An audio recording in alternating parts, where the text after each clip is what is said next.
Well, student, I am with a new chapter that is captioned as a truly beautiful mind.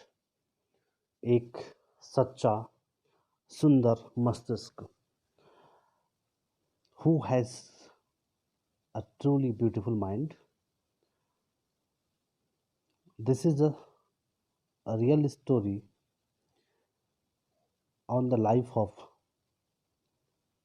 based on the life of Albert Einstein.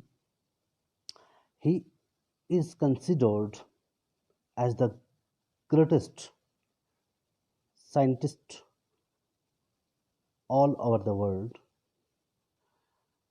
This lesson will focus on his life from childhood to uh, his death.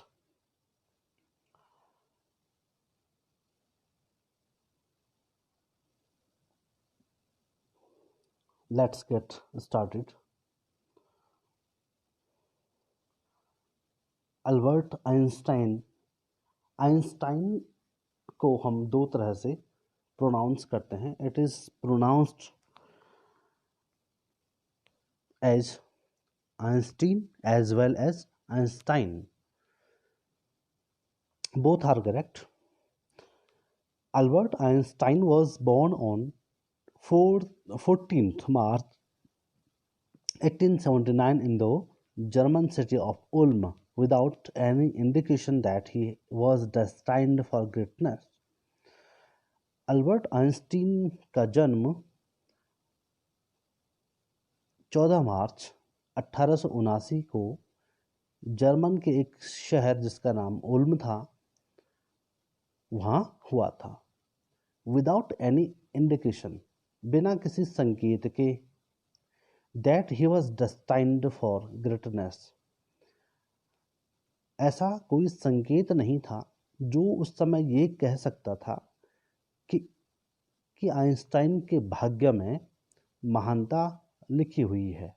Destined means written on his fate, उसके भाग्य पर वदा था. तो ऐसा कोई नहीं कह सकता. No one can guess at the time of his birth that he will be a great scientist in future. On the contrary, इसके विपरीत, his mother thought Albert was a freak. Freak कहते हैं एक ऐसा व्यक्ति जो कि डिसेबल टाइप का होता है, एक अक्षम व्यक्ति. इसके विपरीत उसकी माँ सोचा करती थी कि अल्बर्ट जो है वो एक दुबला पतला सा व्यक्ति है और वह कुछ भी अपने जीवन में शायद नहीं कर पाएगा. टू हर, उसके लिए यानी उसकी माँ के लिए, his head seemed much too large, उसका जो सिर था वह बहुत बड़ा लगता था. अर्थात उसका जो सिर था उसका आकार बड़ा था, बड़े आकार का सिर उसका था. यानी Albert Einstein's head was larger than that of the common person's head.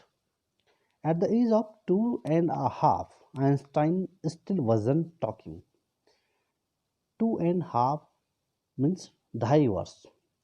As of 2.5 2.5 वर्ष की उम्र तक आइंस्टाइन बात करने में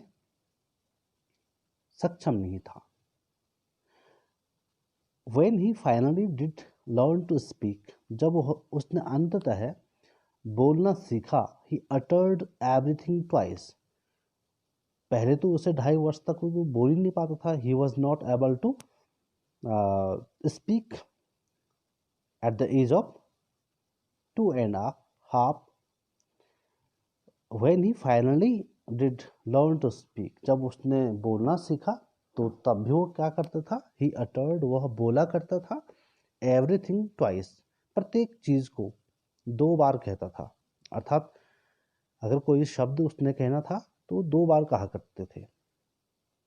Einstein did not know what to do with other children. Einstein नहीं जानते थे कि उन्हें दूसरे बच्चों के साथ क्या करना है। एंड हिज प्लेमेट्स, और उसके जो साथी खिलाड़ी होते थे, कॉल्ड हिम ब्रदर बोरिंग, उसे उबाऊ भैया कहते थे। मतलब जो और बच्चे थे उन्हें आइंस्टाइन एक नीरस व्यक्तित्व लगता था। So the youngster played by himself, इसलिए जो ये आइंस्टाइन थे वे स्वयं अर्थात खुद ही खेला करते थे। He had not any fellow to play with. आगे है, much of the time he especially loved mechanical toys. अधिकांशतः वह अकेला खेला करता था और मुख्य रूप से वह मैकेनिकल टॉयज को पसंद करता था, यानी जो खिलौने मशीनी खिलौने जो होते थे उन्हें पसंद करता था। Looking at his new born sister, उसकी जो नई जन्मी बहन थी जिसका नाम माजा था। He is said to have said, जब उसका जन्म हुआ था Maja, when she was born, he is said to have said, ऐसा कहा जाता है कि उसने उस समय क्या कहा था। उसने कहा था fine but where are her wheels, उसने कहा था कि ये तो अच्छी है दिखने में, लेकिन इसके जो पहिए हैं, व्हील्स हैं, वो कहाँ हैं। अर्थात अपनी छोटी बहन को माजा का जन्म जब उसने देखा कि माजा एक छोटी बच्ची ने हमारे घर में जन्म ले रखा है, तो उसके मस्तिष्क में, आइंस्टाइन के मस्तिष्क में एक प्रश्न आया, और बड़ा बेहुदा किस्म का प्रश्न था, लेकिन उसमें जिज्ञासा से भरा हुआ प्रश्न था उसका। और उसने कहा कि इसके पहिए कहाँ हैं, क्योंकि वह खिलौनों से बहुत ज़्यादा प्यार करता था, तो उसे लगा कि ये जो बच्ची है ये भी एक खिलौना ही है। A headmaster once told his father that what Einstein chose as a profession wouldn't matter because he'll never make a success at anything. एक प्रधानाध्यापक ने एक बार उसके पिताजी को कहा था कि जो भी आइंस्टीन, जिस भी व्यवसाय को आइंस्टीन चुनेगा, प्रोफेशन मीन्स ऑक्यूपेशन, व्यवसाय को आइंस्टीन चुनेगा, इसका कोई अर्थ नहीं है। अर्थात वो किसी भी व्यवसाय को चुने, he will never make a success at anything, उसको किसी भी कार्य में सफलता नहीं मिलेगी। Einstein began learning to play the violin at the age of 6. 6 वर्ष की उम्र में आइंस्टीन ने वायलिन नामक एक वाद्य यंत्र होता है उसको बजाना उसने सीखा। Because his mother wanted him to, क्योंकि उसकी माँ चाहती थी कि वो अगर पढ़ नहीं रहा है तो वो कम से कम वायलिन तो बजाए। He later became a gifted amateur violinist, वह बाद में एक प्रतिभाशाली शौकिया सितार वादक बना। Maintaining this skill throughout his life, और उसने यह जो उसका जो कौशल था, वायलिन को बजाने का उसका जो कौशल था, वह उसके अंतिम दिनों तक, उसके मरते दम तक बना रहा। Next, but Albert Einstein was not a bad प्यूपिल, लेकिन आइंस्टीन जो थे वो एक बुरे छात्र नहीं थे। He went to high school in Munich where Einstein's family had moved when he was 15 months old and scored good marks in almost every subject. लेकिन अल्बर्ट आइंस्टीन एक बुरे शिष्य नहीं थे। वह म्यूनिक के एक हाई स्कूल में गए जहां आइंस्टाइन का जो परिवार था वह 15 माह पहले ही शिफ्ट हो चुका था and scored good marks in almost every subject. और उन्होंने यानी आइंस्टाइन ने अपने प्रत्येक विषय में लगभग अच्छे अंक प्राप्त किए थे। Einstein hated the schools regimentation कहते हैं स्ट्रिक्ट जो डिसिप्लिन होता है किसी स्कूल का, एक कठोर अनुशासन जो होता है, उससे नफरत करता था। And often clashed with his teachers, और अक्सर उसका झगड़ा अध्यापकों से हो जाया करता था। एट द एज ऑफ 15 वर्ष की उम्र में Einstein felt so stifled that he left the school for good. 15 वर्ष की उम्र में आइंस्टाइन को वह स्कूल इतना दम घुटने वाला सा स्थान लगा कि उन्होंने उस विद्यालय को अपने भले के लिए छोड़ दिया। The previous year Albert's parents had moved to Milan and left their son with relatives. पिछले साल अल्बर्ट के माता पिता मिलान, जो कि इटली में एक स्थान है, उसके माता पिता मिलान चले गए and left their son with relatives, और उन्होंने अपने बच्चे को यानी आइंस्टाइन को अपने संबंधियों के साथ छोड़ दिया। आफ्टर प्रोलॉन्ग्ड डिस्कशन, एक लंबे विचार विमर्श के बाद, Einstein got his wish to continue his education in German speaking Switzerland. Einstein ने अपनी जो इच्छा थी शिक्षा प्राप्त करने की, वो स्विट्जरलैंड में जर्मन स्पीकिंग स्कूल में पूरी की। In a city which was more liberal than Munich.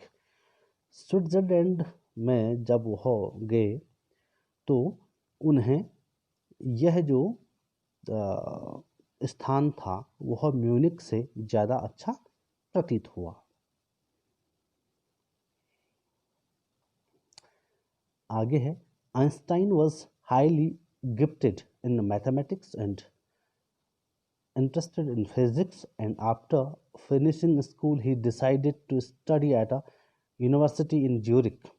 Einstein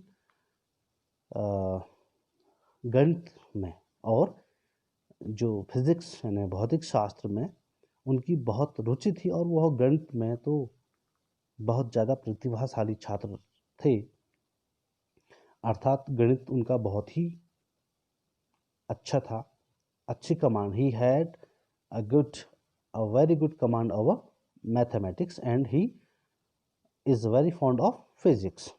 And after finishing school, विद्यालय से स्कूली शिक्षा प्राप्त करने के बाद, he decided to study at a university in Zurich. Zurich भी एक जगह है। उन्होंने फैसला किया कि वह ज्यूरिक नामक जगह पर जो विश्वविद्यालय है उसमें अपना अध्ययन करेंगे।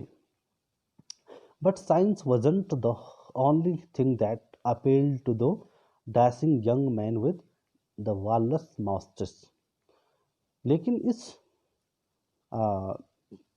लेकिन जो विज्ञान ही एकमात्र ऐसी चीज़ नहीं थी इस जोशीले युवा व्यक्ति के लिए जिसकी वालरस माउस्टेस थी, अर्थात लंबी मूंछों वाला व्यक्ति। वालरस एक समुद्री जीव होता है जिसके मुंह पे लंबे बाल नीचे के लिए लटके होते हैं। तो इनकी भी जो मूंछें हुआ करती थी ये नीचे की ओर लटकी हुई होती थी। आप पहले वाले चित्र में बाईं साइड में जो चित्र देख रहे हो, ये इसमें जो माउस्टेस है उनकी, वो दूसरे वाले चित्र में आप देख रहे होंगे। 1900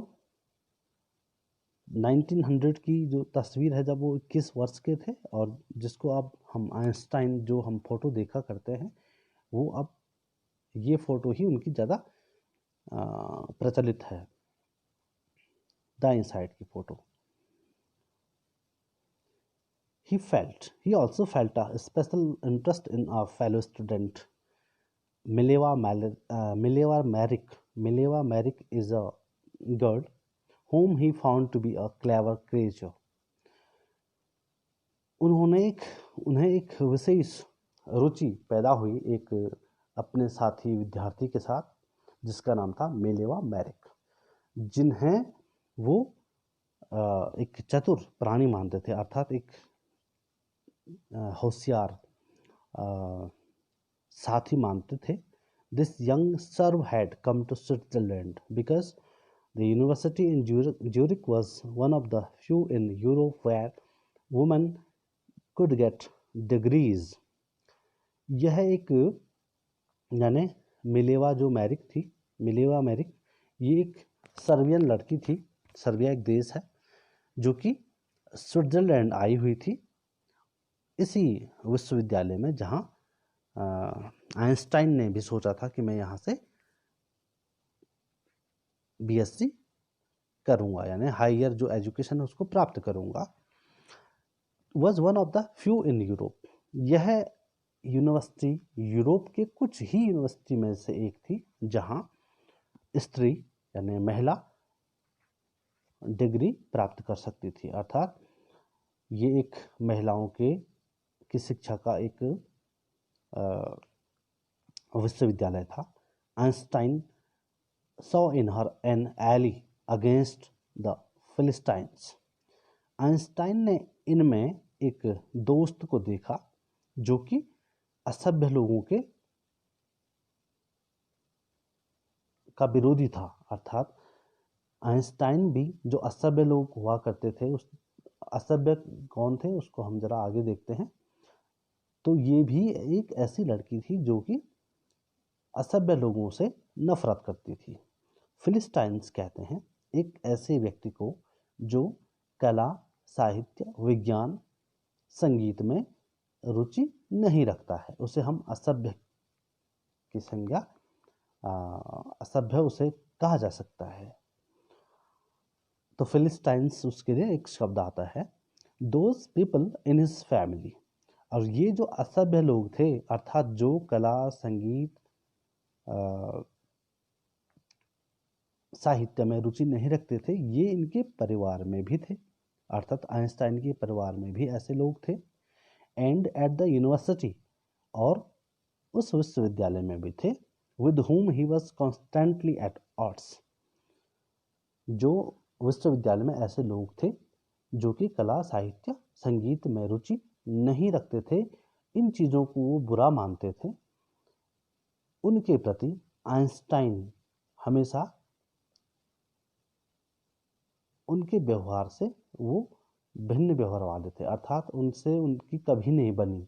अपने जीवन में उन व्यक्तियों से आइंस्टाइन और मिलेवा मैरिक की कभी नहीं बनी. दोनों वो विषम अलग अलग स्वभाव के थे, इसलिए नहीं बनती थी उनके साथ. The couple fail in love. और ये जोड़ा जो था ये एक दूसरे से प्यार करने लगा. Letters survive in which they put their affection into words.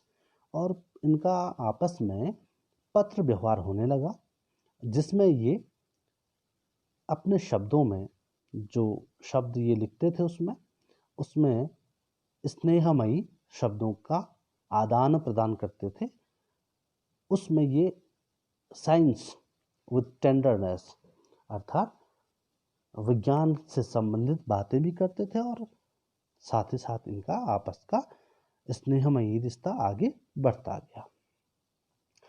Road Einstein ने लिखा, क्या लिखा? How happy and proud I shall be when we both have brought our work on relativity to a victorious conclusion. Einstein ने लिखा था कि वो कितना अच्छा और कितना गर्व का क्षण होगा जब हम दोनों, यानी मिलेवा मैरिक जो वो लड़की थी जो कि सर्बिया की थी, जब हम दोनों अपने सापेक्षता के सिद्धांत को आगे बढ़ाएंगे और एक विजयी निष्कर्ष पर इसको ले जाएंगे, एक सफल निष्कर्ष पर इसको ले जाएंगे. तो वो दिन कितनी खुशी का दिन और कितने हमारे लिए कितने गर्व की बात होगी हम दोनों के लिए, जब हम सापेक्षता के सिद्धांत को एक सफल सिद्धांत के रूप में प्रतिस्थापित कर सके। In 1900, at the age of 21, Albert Einstein was a university graduate and unemployed.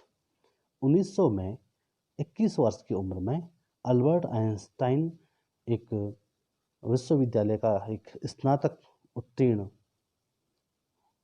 छात्र था, लेकिन वह अनएम्प्लॉयड था, बेरोजगार था। He worked as a teaching assistant. उसने एक सहायक अध्यापक के रूप में कार्य किया। गेव प्राइवेट लेसन्स, उसने व्यक्तिगत शिक्षाएं दी। And finally secured a job in 1902 as a technical expert in the patent office in Bern. Burn में एक पेटेंट ऑफिस था, एक कार्यालय था, जहां उन्हें 1902 में अंततः एक नौकरी मिली। किसके रूप में? एक तकनीकी विशेषज्ञ के रूप में। बर्न पेटेंट ऑफिस में इनको एक तकनीकी विशेषज्ञ के रूप में एक नौकरी मिली। While he was supposed to be assessing other people's inventions, जिस समय उनको माना जा रहा था कि वे अन्य लोगों के जो इन्वेंशंस हैं, खोज हैं, जो आविष्कार हैं, उनको असेस कर रहे थे, मतलब उनका मूल्यांकन कर रहे थे। ऐसा लोगों का मानना था कि वे लोगों के आविष्कारों का परीक्षण कर रहे थे। Einstein was actually developing his own ideas in secret, लेकिन आइंस्टाइन उसी वक्त वास्तविक रूप में अपने विचारों को गुप्त रूप से, सीक्रेसी से विकास कर रहे थे। जो उनके विचार थे किसको लेकर? सापेक्षता के सिद्धांत को लेकर जो विचार थे, वो अपने विचारों का विकास कर रहे थे गुप्त रूप से। तो he was doing two work at the same time. पहला काम क्या था उनका? कि जो लोग आविष्कार कर रहे थे उनका परीक्षण करना, लेकिन उससे ज़्यादा महत्वपूर्ण काम क्या था? वो अपने आइडियाज, अपने विचारों को गुप्त रूप से उनका विकास करते जा रहे थे। He is said to have jokingly called his desk drawer at work the Bureau of Theoretical Physics. उन्होंने अपने डेस्क के ड्रॉवर को, जिसे हम दराज कहते हैं, उसको उन्होंने मजाकिया लहजे में एक नाम दिया था। नाम क्या था? ब्यूरो ऑफ थ्योरेटिकल फिजिक्स, यानी सैद्धांतिक भौतिकी का bureau. One of the famous papers of 1905 was Einstein's special theory of relativity, according to which time and distance are not absolute. One of the famous papers of 1905, 1905 का एक प्रसिद्ध अखबार, जिसमें Einstein ने अपनी इस विशेष सापेक्षता के सिद्धांत का वर्णन किया था। अकॉर्डिंग टू विच, जिसके अनुसार time and distance, time means समय एंड डिस्टेंस मीन्स दूरी, जो समय और दूरी हैं, आर नॉट एब्सोल्यूट, वे बिल्कुल सही नहीं होती हैं, अर्थात उनको मापा ठीक ठीक नहीं मापा जा सकता है। Time and distance are not can not be measured absolutely. Indeed, two perfectly accurate clocks will not continue to show the same time if they come together again after a journey if one of them has been moving very fast relative to the other. अब इन्होंने कितनी जबरदस्त बात कही। क्या कहा उन्होंने? यदि दो सही समय देने वाली घड़ियों को में गति करवाई जाए, अर्थात उनको एक स्थान से दूसरे स्थान तक एक घड़ी को मान लीजिए इस तरह से देखते हैं, यहाँ पे एक घड़ी है और यहाँ पे दूसरी घड़ी है।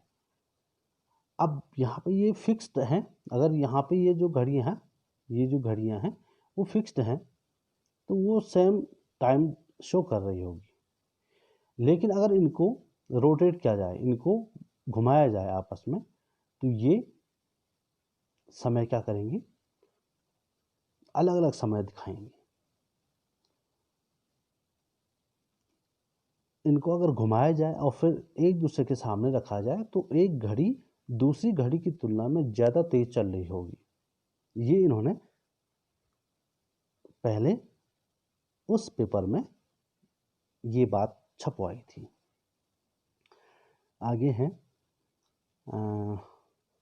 From this followed the world's most famous formula which describes the relationship between mass and energy। इसके बाद संसार का सबसे प्रसिद्ध जो सूत्र था, जो संबंधों के बारे में वर्णन करता था, किसके संबंधों के बीच, मास एंड एनर्जी, द्रव्यमान और ऊर्जा के बीच का जो संबंध है उसको ये उनका जो फॉर्मूला था, सूत्र था, वो डिस्क्राइब करता है, वर्णन करता है उसका। यहाँ देखो, परसों आपको क्वेश्चन में आया था, E is equal to mc square। In this mathematical equation, E stands for energy, E energy के लिए आया हुआ है, M for mass, M मास के लिए, and C for the speed, और जो C है वो स्पीड ऑफ द लाइट, प्रकाश की चाल के लिए आया हुआ है इन अ वैक्यूम। वैक्यूम क्या बोला है, vacuum where there is no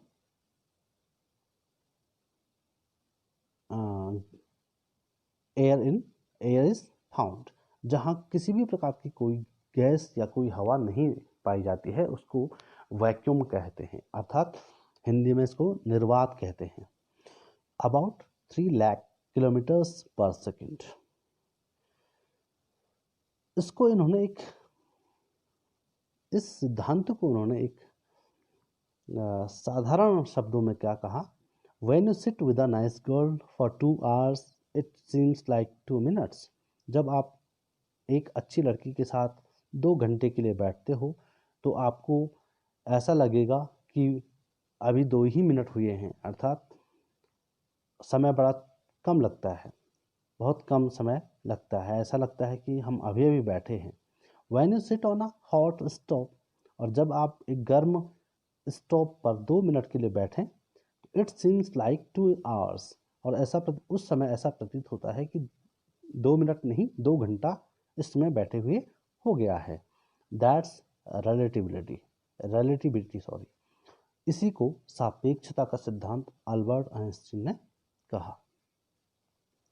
आगे है, While Einstein was solving the most difficult problems in physics, his private life was unraveling।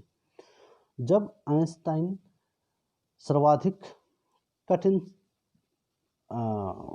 Problems को, यानी समस्या को, भौतिक शास्त्र की कठिन समस्या, सर्वाधिक कठिन समस्या को सुलझा रहे थे या उसका हल तलाश रहे थे, उनकी जो प्राइवेट लाइफ थी, उनका जो व्यक्तिगत जीवन था, वह असफल हो रहा था। अनरेवलिंग मीन्स फेल हो रहा था। Albert had wanted to marry Mileva right after finishing his studies. Albert Mileva से अपने अध्ययन को समाप्त करने के बाद, अर्थात अध्ययन की समाप्ति के बाद उनसे शादी करना चाहते थे, but his mother was against it. लेकिन उनकी जो माँ थी वह इस शादी के विरोध में खड़ी हो गई। She thought Mileva, who was 3 years older than her son, was too old for him। उसने सोचा कि जो मिलेवा है वह उसके पुत्र यानी आइंस्टाइन से 3 साल बड़ी है और वह उसके लिए बूढ़ी हो गई है, अर्थात वह उससे बड़ी हो गई है। She was also bothered by Mileva's intelligence. वह मिलेवा की बुद्धिमता से भी बहुत परेशान थी। कौन? आइंस्टाइन की माँ। She is a book like you, his mother said. उसकी माँ ने, यानी आइंस्टाइन की माँ ने कहा कि वह भी आपकी तरह एक किताब है। अर्थात क्योंकि जो आइंस्टाइन थे वो किताब बहुत ज़्यादा पढ़ते थे, तो उन्होंने कहा, उनकी माँ ने कहा, वो भी तुम्हारी तरह एक किताब की तरह ही है। हिज मदर सेड, उनकी माँ ने कहा। Einstein put the wedding off, और आइंस्टाइन ने इस शादी को टाल दिया। आगे है, the pair finally married in January 1903 and had 2 sons. और इस जोड़े ने, यानी मिलेवा मैरिक और आइंस्टाइन ने अंततः जनवरी 1903 में शादी की एंड हैड 2 सन्स, और इनके 2 पुत्र हुए। But a few years later, लेकिन कुछ सालों बाद, द मैरिज फाल्टर्ड, जो शादी थी इनकी उसमें दरार आ गई, अर्थात उसमें कमी आ गई, अर्थात उनका आपस का जो संबंध था वह खराब हो गया। मिलेवा मीन वाइल, इस बीच जो मिलेवा थी was losing her intellectual ambition, उसकी जो बुद्धिमतापूर्ण जो उसकी महत्वाकांक्षा थी उसे वो खो रही थी। And becoming an unhappy house wife, और वह एक दुखी गृहिणी बन चुकी थी। After years of constant fighting, कई वर्षों की लगातार लड़ाई के बाद, द कपल फाइनली डाइवोर्स्ड इन 1919। अंततः इनकी जो शादी थी वो 1919 में खत्म हो गया, अर्थात उनका तलाक 1919 में हो गया। डाइवोर्स मीन्स तलाक हो जाना। Einstein married his cousin Elsa the same year, और आइंस्टीन ने अपनी कजन जिसका नाम एल्सा था उससे उसी साल शादी की, यानी उनकी 1919 को मिलेवा से तलाक हुआ और आइंस्टाइन ने अपनी कजन से उसी वर्ष शादी करी। Einstein's new personal chapter coincided with his rise to world fame। Einstein का जो नया व्यक्तिगत जो अध्याय था वह संयोगवश विश्व प्रसिद्धि के साथ हुआ। इन 1915 को he had published his general theory of relativity, उन्होंने सापेक्षता के सामान्य सिद्धांत को प्रकाशित किया। which provided a new interpretation of gravity, जो गुरुत्वाकर्षण शक्ति की नई व्याख्या को बताता था। अर्थात जो इनका नया सिद्धांत था सापेक्षता को लेकर, वो ग्रेविटी के एक अलग ही व्याख्या को बताता था। An eclipse of the sun, eclipse कहते हैं ग्रहण, जो सूर्य ग्रहण था इन 1919 का, ब्रॉड प्रूफ दैट, वो उसने सिद्ध किया कि इट वाज एक्यूरेट, उसने सिद्ध किया कि जो उनका सिद्धांत था वो बिल्कुल सही था, शुद्ध था। उनका जो सिद्धांत जनरल थ्योरी ऑफ रिलेटिविटी छपा हुआ था उसमें जो बातें कही गई थी उनके सिद्धांत के अनुसार वो बिल्कुल सही बैठती थी, अर्थात उनका जो सिद्धांत था वो बिल्कुल एक्यूरेट था। Einstein had correctly calculated in advance the extent to which the light from fixed stars would be deflected through the sun's gravitational field। Einstein ने विशुद्ध रूप से गणना की थी, पहले ही गणना कर दी थी, द एक्सटेंट टू विच, कि जो लाइट है, जो प्रकाश है, फ्रॉम फिक्स्ड स्टार्स, एक निश्चित तारे से जो प्रकाश आता है वह किस सीमा तक डिफ्लेक्ट हो जाता है, विचलित हो जाता है, किससे? Through the sun's gravitational field, जो सूर्य की जो गुरुत्वाकर्षण शक्ति होती है उस क्षेत्र से उसका जो प्रकाश है, यानी जो निश्चित तारा है उसका जो प्रकाश है वो किस तरह से विचलित हो जाता है। The newspapers proclaimed his work as a scientific revolution. समाचार पत्रों ने उनके काम को एक वैज्ञानिक क्रांति कहा। Einstein received the Nobel prize for physics in 1921। Einstein को भौतिकी में 1921 में नोबेल प्राइज मिला। He was showered with honours and invitations from all over the world and lorded by the press. He was showered with honours, उन्हें सम्मान की बारिश हुई, अर्थात सम्मान की बारिश होने का अर्थ है अत्यधिक सम्मान उन्हें मिला, और निमंत्रण मिले कहाँ से, from all over the world, संसार भर से उन्हें अपने अपने अपने देशों में आने के लिए आमंत्रण या निमंत्रण मिले। And lorded by the press, his works was admired by the press, उसके काम को यानी उसका जो काम था, क्या काम था, जो उन्होंने कहा था सापेक्षता के सिद्धांत को जो उन्होंने प्रकाशित किया था, उसको प्रेस ने यानी समाचार पत्रों ने उनकी बहुत ज़्यादा प्रशंसा की। आगे है, when the Nazis came to power in Germany in 1933, Einstein emigrated to the United States. जब नाजी आपको पता है, आप सोशल साइंस पढ़ते होंगे तो उसमें नाजीवाद आपने सुना होगा। तो जो नाजी थे यानी आपने एडोल्फ हिटलर का नाम सुना होगा, जिन्होंने नाजीवाद जर्मनी में चलाया था। जब ये सत्ता में आए थे 1933 में जर्मनी में, तो आइंस्टाइन एमिग्रेट यानी वहाँ से चले गए कहाँ, टू द यूनाइटेड स्टेट्स, संयुक्त राज्य अमेरिका चले गए। जैसे ही जर्मनी में नाजी सत्ता में आए तो आइंस्टाइन वहाँ से कहाँ चले गए, यूनाइटेड स्टेट्स चले गए। 5 years लेटर, 5 सालों बाद, the discovery of nuclear fission in Berlin had American physicist in an uproar. 5 सालों के बाद बर्लिन में जो नाभिकीय विखंडन की खोज हुई, उसने अमेरिका के भौतिक शास्त्रियों में एक उदासी लाने का काम किया। वे बहुत हताश हो गए। Many of them had fled from fascism, उनमें से कई फासिज्म से भाग गए। जस्ट एज आइंस्टीन हैड, जैसे कि आइंस्टीन नाजियों के सत्ता में आने से भाग गए, उसी तरह से फासिज्म चल रहा था आपके इटली में, और जिसका मुख्य जो प्रवर्तक था वो बेनिटो मुसोलिनी था। तो ये दोनों, मुसोलिनी और हिटलर, उस द्वितीय विश्व युद्ध को शुरू करने वाले ये दो कुख्यात व्यक्ति थे, जिन्होंने सेकेंड वर्ल्ड वॉर को शुरू करने में अग्रणी भूमिका निभाई। Just as Einstein had, and now they were afraid the Nazis could build and use an atomic bomb.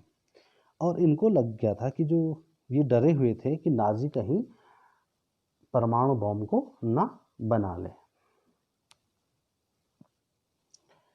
At the urging of a colleague, Einstein wrote a letter to the American President Franklin D. Roosevelt on 2 August 1939, in which he warned a single bomb of this type exploded in a port might very well destroy the whole port together with some of the surrounding territory. At the urging of a colleague means सहपाठी या सहकर्मी की प्रार्थना पर Einstein ने America के राष्ट्रपति, उस समय के जो राष्ट्रपति थे उनका नाम था फ्रैंकलिन डी रूजवेल्ट, को एक पत्र लिखा। ये पत्र लिखा उन्होंने 2 अगस्त 1939 को, जिसमें ही वार्न, उन्होंने चेतावनी दी। क्या चेतावनी दी? A single bomb of this type, इस प्रकार का सिर्फ एक बॉम्ब यदि किसी पोत पर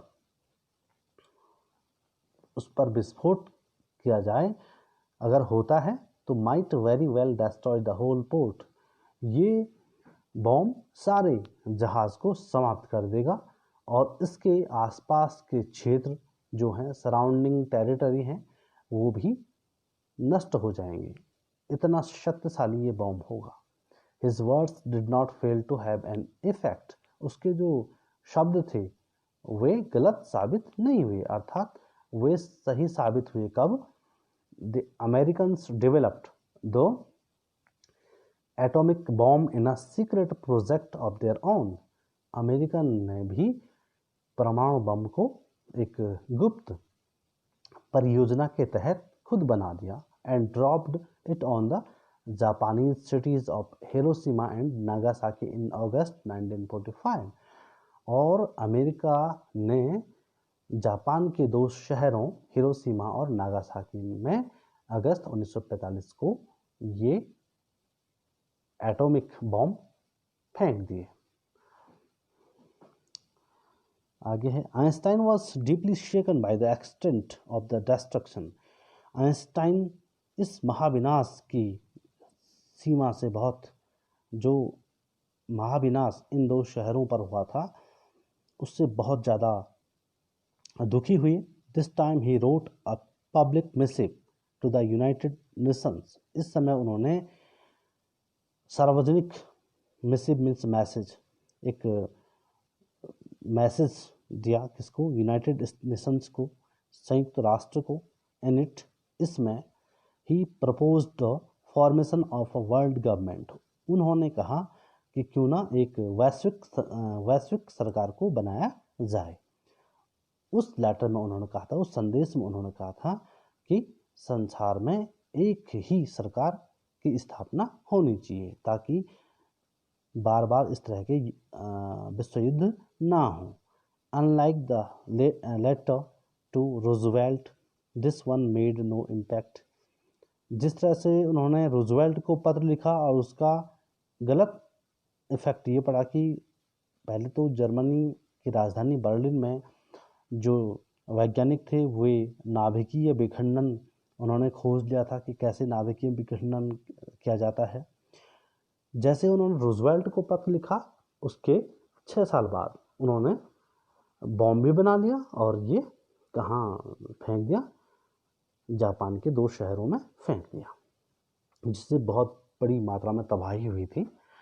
तो इसी तरह से जो उन्होंने दूसरी बार पत्र लिखा इसका भी कोई असर नहीं हुआ।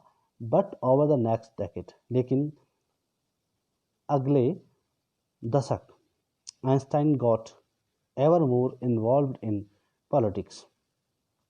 आइंस्टाइन अब राजनीति में ज़्यादा सक्रिय हुए।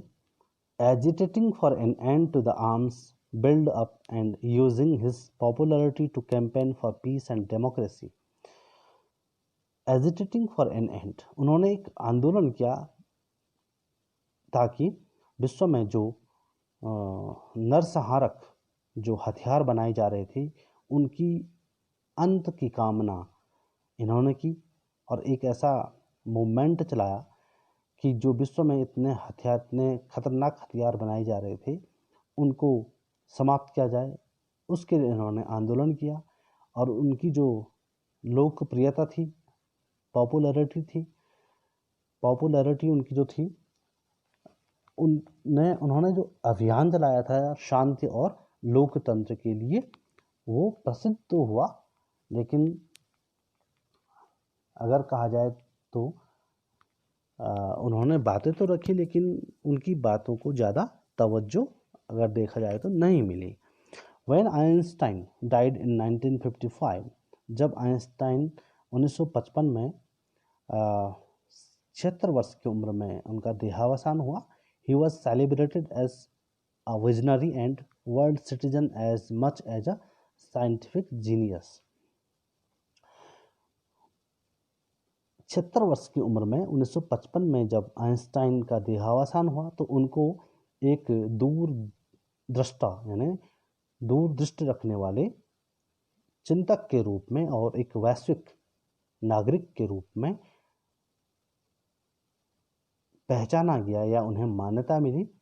ठीक उसी तरह जिस तरह से उन्हें एक प्रतिभाशाली वैज्ञानिक की मान्यता संसार भर से मिली, अर्थात सारे लोग उनसे बहुत बेहद जुड़े हुए थे और वे सभी लोगों का मानना था कि संसार का सबसे प्रतिभाशाली यदि कोई साइंटिस्ट है तो वो आइंस्टाइन हैं।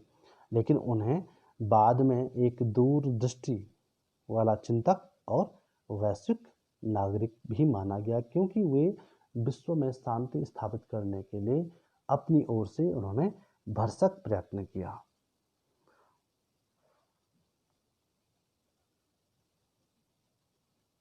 तो कहने का अर्थ यहाँ पे ये है कि जो आइंस्टाइन थे वे, हम उनको तो एक वैज्ञानिक, एक महान वैज्ञानिक मानते ही हैं, लेकिन वो एक वैज्ञानिक होने के साथ साथ एक फिलैंथ्रोपिस्ट भी थे, एक परोपकारी थे, और वो चाहते थे कि विश्व में हमेशा शांति कायम रहे।